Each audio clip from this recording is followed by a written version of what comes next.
राष्ट्रवादी Congress party के हमारे प्रवक्ता ग्राइस फास्टू जी चौहान जी,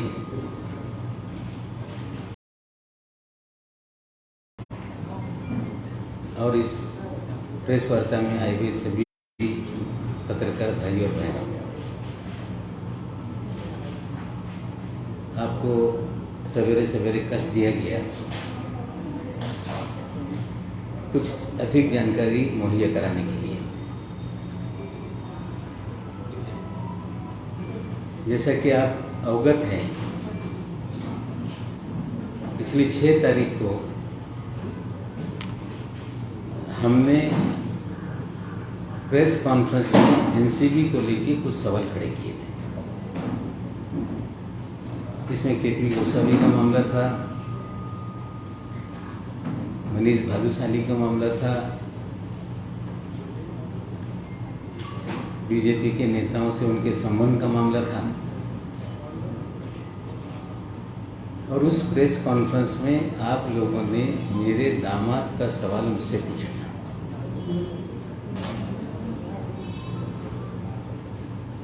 उस समय भी मैंने कहा था कि 13 जनवरी के रोज जब समीर खान की गिरफ्तारी हुई, सारे मीडिया के लोगों को मैंने जवाब दिया था कि कानून से कोई बड़ा नहीं, कानून अपना काम करेगा। और देश की न्याय व्यवस्था में मुझे पूरा विश्वास है। ये बयान उस समय हमने 13 जनवरी को दिया था। पिछले प्रेस कॉन्फ्रेंस में भी हमने इतना ही कहा था, लेकिन भारतीय जनता पार्टी के सारे नेता एक ही बात कर रहे थे सारे देश के चैनल पर कि नवाब मलिक का दामाद ये ड्रग डीलर है, उसकी गिरफ्तारी हुई,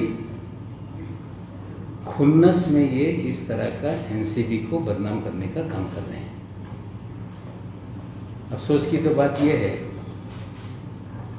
कि माजी मुख्यमंत्री भी अलग से वीडियो बनाकर उन्होंने मुझ पर हमला करने का काम किया, राजनीतिक।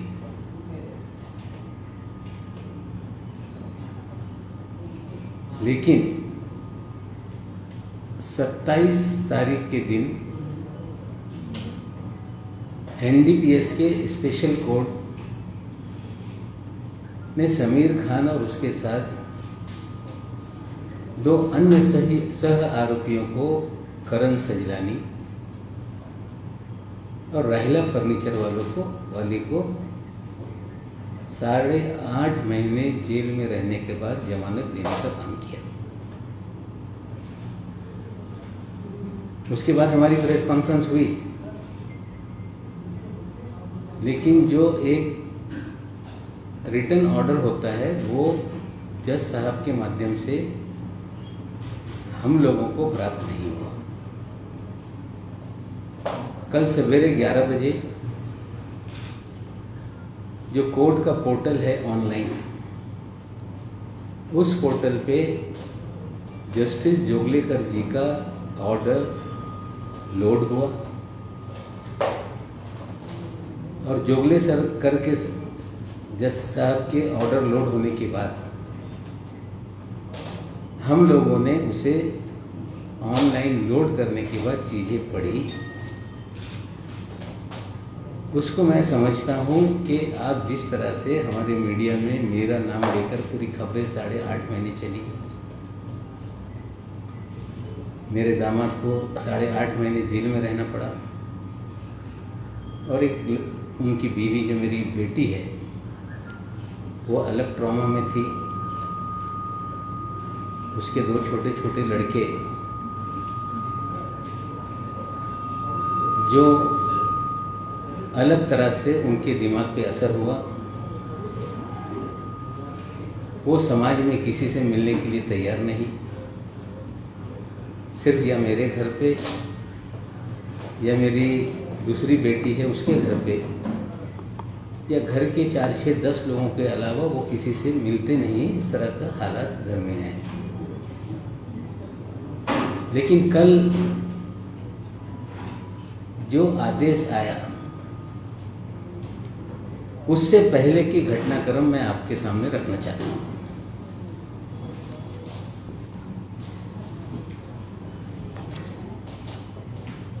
आप सभी साथियों को पता है कि 8 जनवरी 2021 के दिन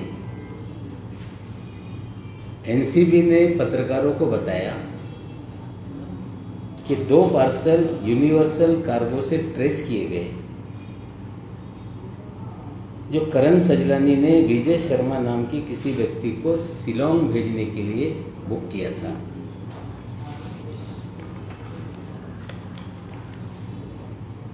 नौ जनवरी के दिन करण सजलानी जो बांद्रा में रहते हैं उनके घर पे रेड की गई और एनसीबी ने पत्रकारों को बाकायदा प्रेस रिलीज निकालकर 200 किलो गांजा बरामद किया गया है। इस तरह से खबर आप लोगों को 9 तारीख को दी गई। उसी 9 तारीख के दिन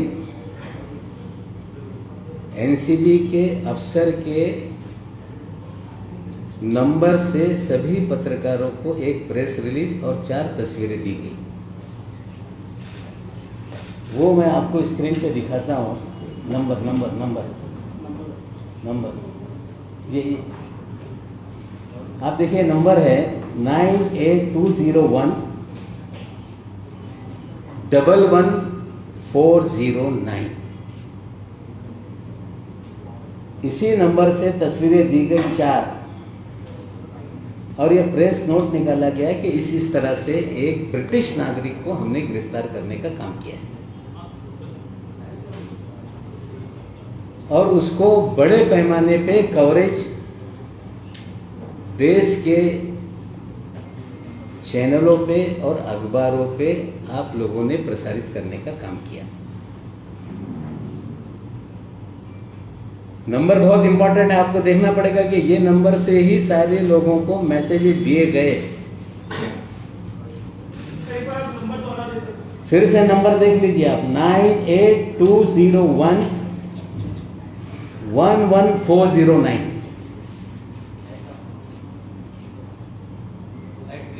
लाइट चालू करो। जो तस्वीरें थी वो रिपब्लिक टीवी पे चली, वो तस्वीरें अलग अलग मीडिया में ऑनलाइन छपी।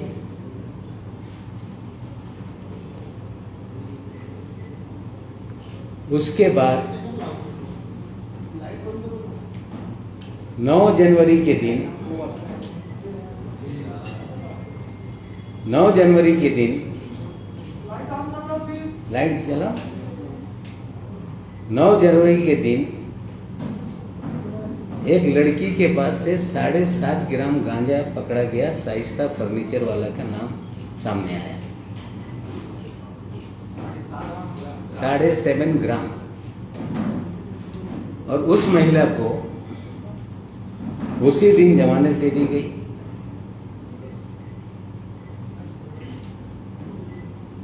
उसी के साथ साथ रेड की गई प्रिंस पान न्यू दिल्ली। उसी के दिन रेड की गई हाउस ऑफ पान गुड़गांव।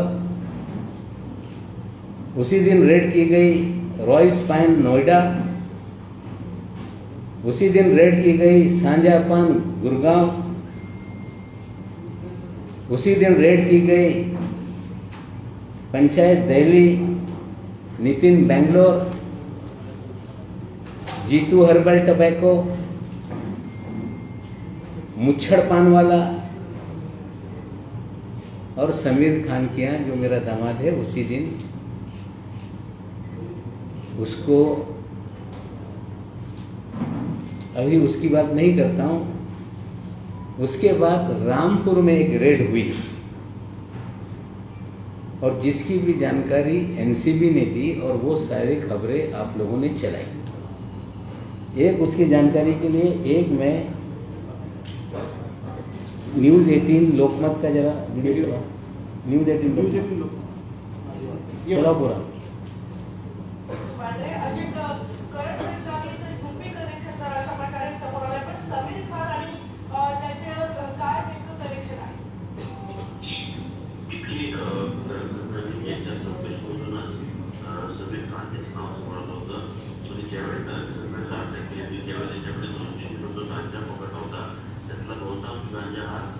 रामपूर भागातील होता आणि हे रामपूर हा जो भाग आहे इथं समीर खानचे कनेक्शन एनसीबीच्या सूत्रांचं म्हणणं आहे.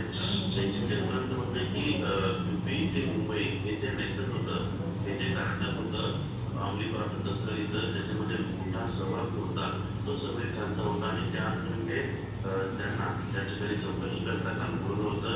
चौकशीमध्ये जवळपास 12 तास चौकशी समीर खान यांची झाली. त्या चौकशीमध्ये त्याने एनसीबीच्या अधिकाऱ्यांना योग्य उत्तरं दिली नाही म्हणून 1200 उशिरा समीर खान याला अटक त्याबद्दल दिली आहे.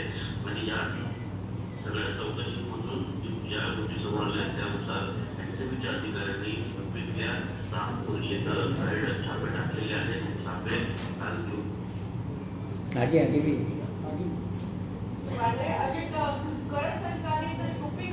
रामपूर येथं छापे टाकलेले आहेत. छापे इसमें ऐसा कहा गया कि कानपुर में छापा डाला गया और 2-3 जगह पे छापा डाला गया. ये सारी खबरें एनसीबी के माध्यम से पत्रकारों ने चलाई.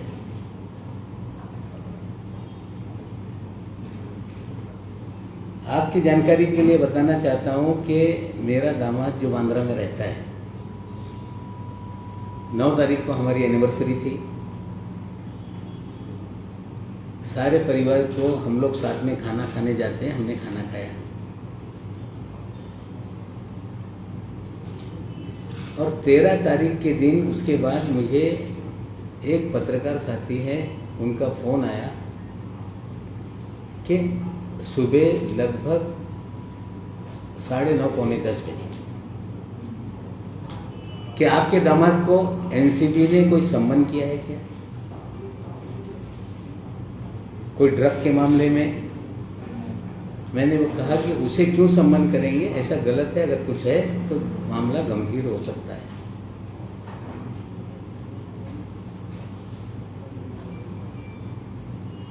बारह तारीख के रात में एनसीबी ने सम्मन दिया. जो समीर खान हमारे दामाद हैं, उनकी माता श्री जो बगल के किसी जो बिल्डिंग में रहती हैं यूनियन पार्क के पास, और रात में 10 बजे सम्मन आने के बाद 10:30 बजे हमारे दामाद को मिलता है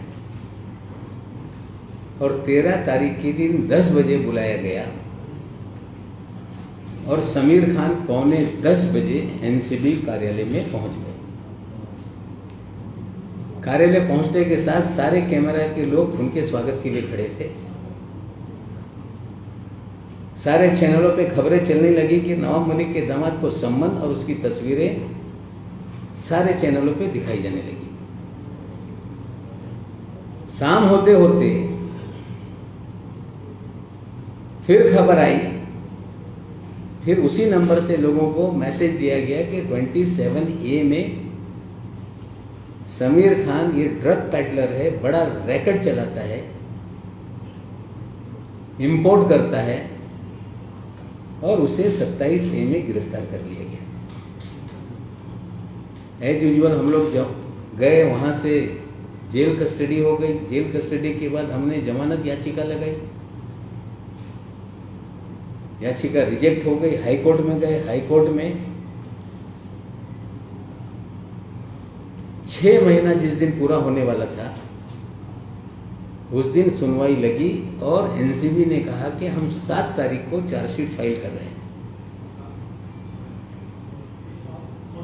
3 महीना पहले वाला 7 तारीख, जिस दिन 6 महीना गिरफ्तारी के बाद 9 तारीख के बाद जो 6 महीना पूरा हो रहा था 7 तारीख के दिन, उस दिन चार्जशीट फाइल करेंगे. हाई कोर्ट ने कहा कि आप अब लोअर कोर्ट में जाइए. फिर लोअर कोर्ट में हमने बेल एप्लीकेशन लगाई. 3.5 महीने एनसीबी ने टाला टाल करने का काम किया. तारीख लगती तो सर पांडे नाम के एक वहाँ पे टीपी है वो कहते हैं कि आज मुझे टाइम नहीं है। जज साहब ने कहा कि कल सुन लेते हैं, बोले कल मैं आऊँगा नहीं। कहने का अर्थ ये है कि उस सुनवाई को 3.5 महीने तक चलाना पड़ा और एनसीबी ने भरपूर कोशिश की कि जितना टाइम बाय हो सकता है इसमें किया जाए, लेकिन अल्टीमेटली जमानत हो गई और 12 तारीख के दिन जज साहब ने दस्तखत किया और दस्तखत करने के बाद कल लोड 13 तारीख के दिन हुआ और चीज़ें आई। वो चार्जशीट जो है, वो जो ऑर्डर है, मैं आप लोगों को अभी उस पर शेयर करता हूँ। उसके अंदर 2 पैराग्राफ बहुत इंपॉर्टेंट है।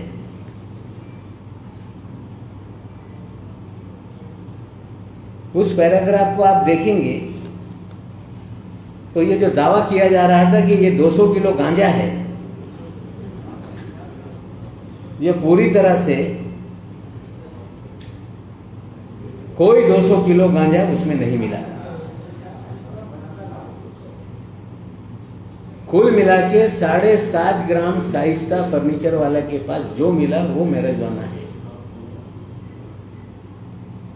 1 किलो वेजिटेटिव है, इस तरह का पॉजिटिव रिपोर्ट है। मैं वो भी रिपोर्ट भी आप लोगों के सामने सीए रिपोर्ट करूंगा।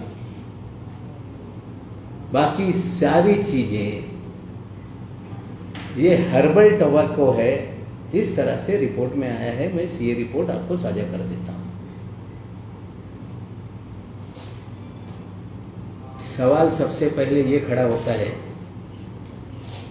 कि इतनी बड़ी एजेंसी है एनसीबी, वो तंबाकू और गांजे में फर्क नहीं कर पाती है। ये बड़ा अचंभव का सवाल है। मेरी जानकारी है कि इस तरह के केसेस में जो भी एजेंसीज काम करती है उनके पास इंस्टेंट टेस्टिंग का एक किट होता है, जिससे टीएससी केमिकल लेवल देखकर वो तय कर सकते हैं कि ये एनडीपीएस एक्ट में कवर होने वाली कोई पदार्थ है या नहीं। इसका मतलब है कि ये सारी चीजें उन्होंने चेक की, गांजा नहीं था और लोगों को फ्रेम करने का काम किया गया। ये मैं नहीं कहता हूं, ये पूरी तरह से ये जो कोर्ट की रिपोर्ट है ये कहती है। जो धाराएं लगाई गई 27A की वो लागू नहीं होती।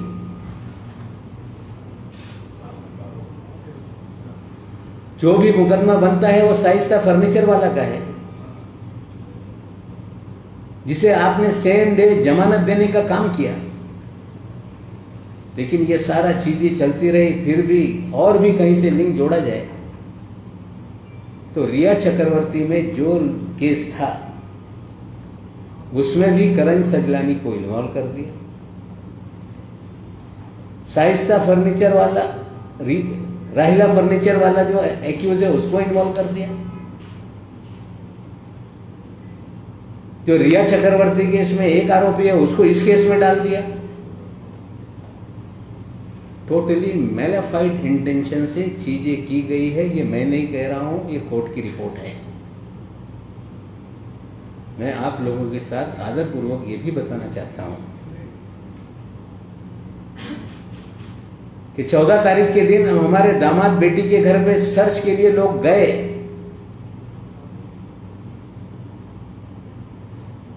बेटी के पैर में चोट लगा था, मेरे घर पे आ गई थी। फोन आया कि कुछ लोग घर चेक करने के लिए, दफ्तर चेक करने के लिए आए हैं, आप आइए। बेटी गई। दोपहर तक सर चलता रहा, 2-3 बजे तक। सारे चैनल पे यही दिखाया जा रहा था कि बड़े पैमाने पे गांजा बरामद हुआ है,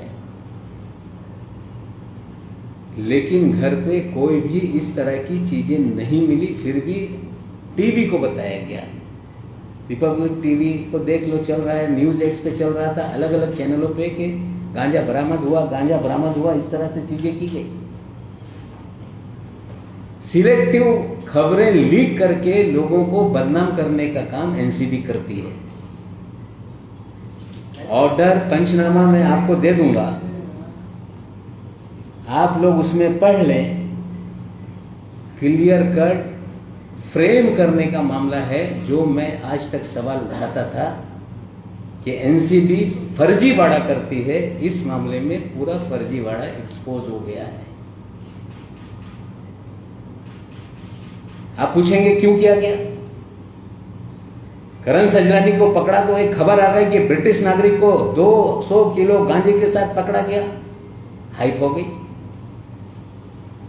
राहिला फर्नीचर वाला जो एक लड़की है गरीब घर की, जिसकी 6 बहनें हैं, एक छोटा भाई है, तमाम बहनें अपना घर चलाने के लिए काम करती हैं, घर में साबुन बनाती हैं। किसी जमाने में दिया मिर्जा के यहाँ नौकरी करती थी, आप लोगों को खबर दी गई कि ये दिया मिर्जा की सेक्रेटरी को हमने पकड़ा है। फिर वो हाइप हो गई पब्लिसिटी। उसके बाद नवाब मलिक का दामाद तो और चेरी पिक हो गया, पूरे देश में खबरें चलने लगी। लेकिन इस पूरी कार्रवाई के दरमियान हमने कभी भी दामाद के निर्दोष होने की बात नहीं रखी। हमने यही रखा कि कानून से बड़ा कोई नहीं है। लेकिन इसमें और एक इंटरेस्टिंग चीज है जो आप लोगों को समझना पड़ेगा पत्रकारों की जानकारी के लिए। कुछ फोटोग्राफ है जो 9 तारीख के दिन जो लोगों को दिए गए, ये सारी फोटोग्राफ देखिए। नहीं, पहले वाली दिखा, उसके पहले ये सारी फोटोग्राफ जो उस नंबर से आप लोगों को दिए गए। इस फोटोग्राफ में आप देखिए, एक कुर्सी दिख रही है, फ्लोरिंग दिख रहा है। ये मुद्दा हमने कोर्ट में उठाया कि जो सीजर होता है वहां सीजर करके उसे सील किया जाता है और कोर्ट की परमिशन से खोला जाता है। ये तस्वीर साफ बताती है कि ये तस्वीरें एनसीबी के कार्यालय की हैं। कुर्सी का रंग देख लो, फ्लोरिंग देख लो। दिखाओ भाई, जो हमने बाद में फोटो मंगवाए, दूसरे फोटो मंगवाए, देखिए वही कुर्सी, वही फ्लोरिंग। ये जब कोर्ट में हम लोगों ने मामला उठाया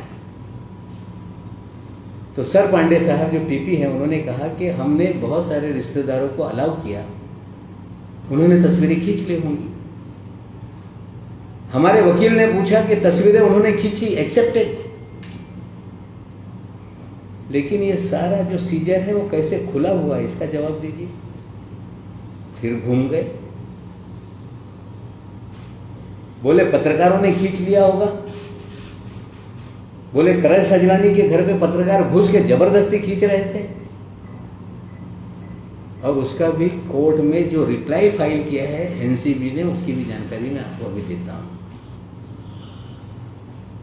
वो कह रहे हैं कि ये हमने नहीं, ये पत्रकारों ने घुस कर फोटो उतारा है। मतलब आपको एक तरफ चीजें दी जाती है,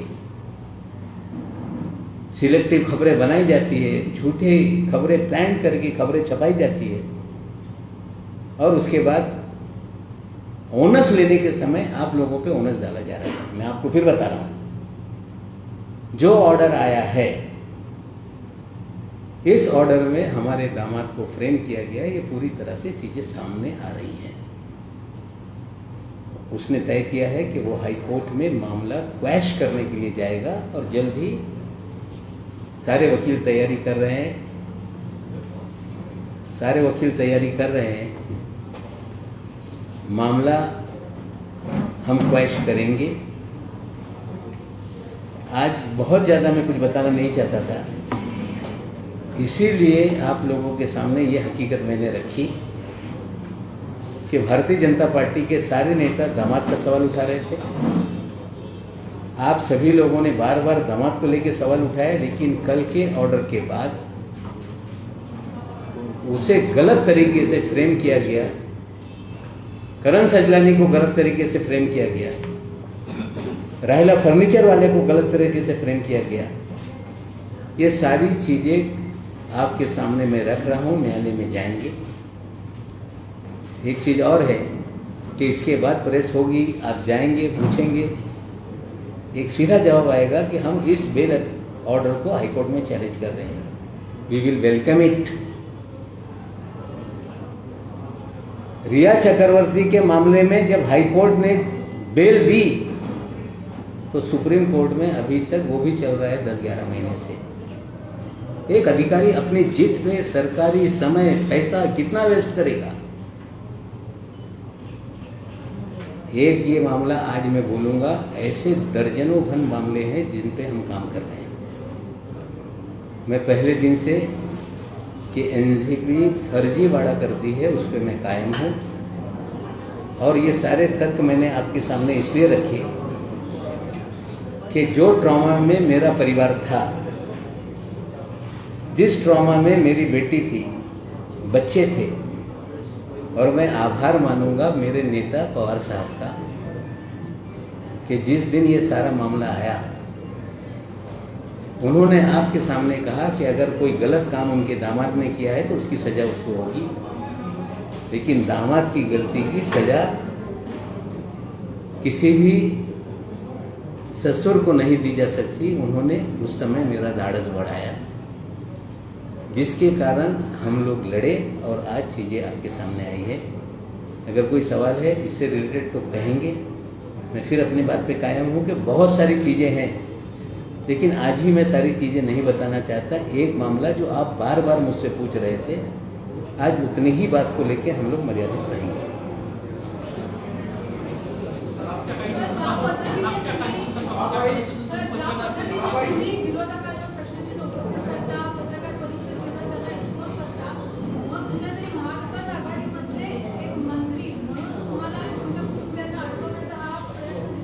बघा, मी आधी पण बोललो होतो की जीवा यांच्याकडून भारती सिंगला अटक करण्यात आली, काही लोकांना अटक करण्यात आली। मी याच्यावर प्रश्नचिन्ह निर्माण केलं होता आणि तेव्हाच काही पत्रकारांना यांनी सांगितलं होता, आता हे आमच्या विरोधात बोलताय, यांना नीट करू। म्हणजे हे खाजगीतले विषय पत्रकारांनीही मला सांगितलं होता, यांच्या बरेचसे काही आहे, पुढे आपण रिव्हील करू। आज इतकंच बोलून जे सत्य आहे तुमच्या समोर आणलेलं आहे। पण आणखीन एक सांगतोय की कोणी कितीही बातमी पेरली तर त्याची सत्यता तपासली पाहिजे, हे पत्रकारांची जबाबदारी आहे। माझी मुलगी, माझ्या घरातली लोक, त्यांची जी बदनामी झालेली आहे त्या बाबतीत काही ते मग त्याची पण ते कारवाई करणार आहे, ते इंडिपेंडेंट आहे। पण मला तुम्ही सर्व लोक प्रश्न विचारत होते जवायांच्या बाबतीत, त्यासाठी कोर्टाने जे सांगितलेलं आहे ते खुलासा मी केला आहे।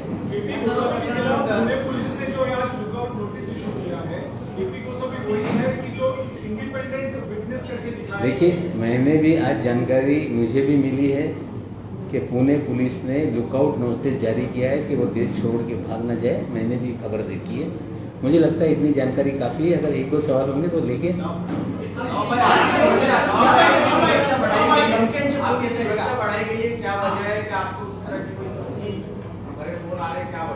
देखिए, ऐसा है, पुलिस अपना काम कर रही है। किस लिए बढ़ाई गई मुझे पता नहीं, लेकिन सुरक्षा मेरी बढ़ाई गई है, बात सच है। लेकिन ये भी सच है कि जब से प्रेस कॉन्फ्रेंस हुआ, पूरे देश से कार्यालय में फ़ोन आ रहे हैं कि उड़ा देंगे, यहाँ मार देंगे, वहाँ मार देंगे। अब कौन लोग हैं उसकी लिखित कंप्लेंट हम गृह सचिव को देंगे, उसकी जांच होगी, जो भी लोग हैं उन पर कार्रवाई होगी।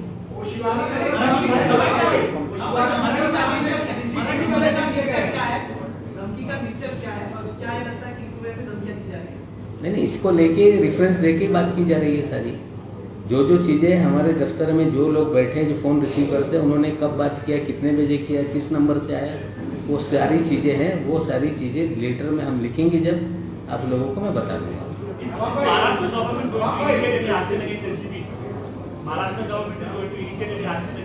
No, I cannot say this thing today. I am just stick to what stigma was on me, my family. The court has clarified the things. That's why I called you through you people. The way things were publicized, we were defamed. So from your side, I am expecting that these things would be go to the people of this country. Thank you. नहीं, अभी party sir ये जो हो रहा है, पहला तो ये एनसीपी या सुप्रीम खड़े हैं, या फिर आपको लगता है केंद्र सरकार की एजेंसी, सेंट्रल की एजेंसी है? नहीं देखिए, मैं सीधा सवाल है, सारी एजेंसियों का इस्तेमाल करके लोगों को डराना, दबाव बनाना, बदनाम करना। पहले दिन से मैं अपनी बातों पे कायम हूँ कि सरकार को कैसे बदनाम किया जाए, उसमें सारी एजेंसी के साथ साथ इस एजेंसी का भी इस्तेमाल हो रहा है। और वो भी आरोप लगा रहे हैं कि उनको भी फॉलो किया गया, तो पुलिस वालों ने मुझे और पता है, बाकी- उसकी जांच हो रही है, पुलिस रिपोर्ट देगी। Thank you. आता काय आहे, आमचा एक पक्ष